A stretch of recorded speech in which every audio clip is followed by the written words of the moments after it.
What is healing to you? So, from my perspective, illness is a call for us to take action. Illness highlights the necessity and inevitability, if you will, of an existential shift that we all have to go through in order to live more authentically, more in tune with ourselves, and more aligned with our true core values.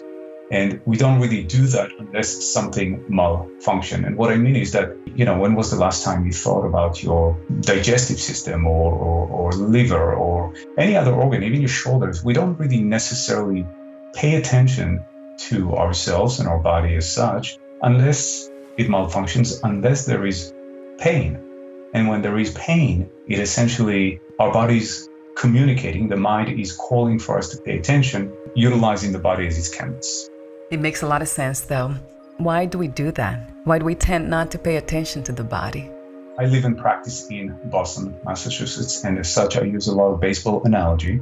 My apologies in advance, but I tell people, that we grow up in a way looking at a baseball game through a hole in a fence, and we only see part of the field, part of the game. And what's on the right-hand side and on the left-hand side that we don't see, our mind will make up the story of what may have happened so that we can make sense of the game. Right. So we've all grown up this way.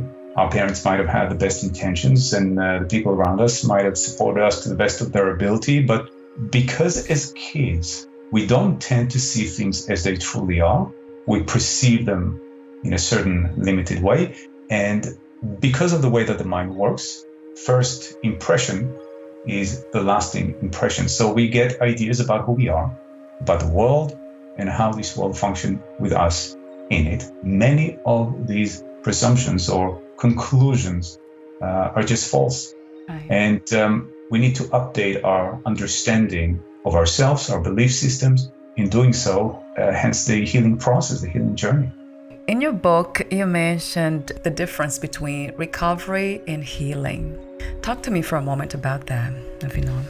Recovery has a lot of physical connotations to it, but it's really recovering the self, right? It's really recovering, getting clarity, becoming very clear at what we are, who we really are. Right. And again, because most of us have never really paid attention, we all hold a lot of different ideas about ourselves that came from other people. And so we have a distorted view. Recovery for me suggests that we are recovering the different parts that we've disowned over the years. And we all have a good number of those. Every time somebody scolded us, we learned that certain behavior, something about us was wrong or bad, caused people discomfort, pain. And so we disown these parts. And the whole field of psychology called shadow work, Jungian psychology, that's where it comes from. So recovery is about recovering those parts of ourselves into a coherent, cohesive body, so to speak. And then healing is really more of the journey of how we can do that. And they're not necessarily separate. They're just two sides of the same coin, if you will.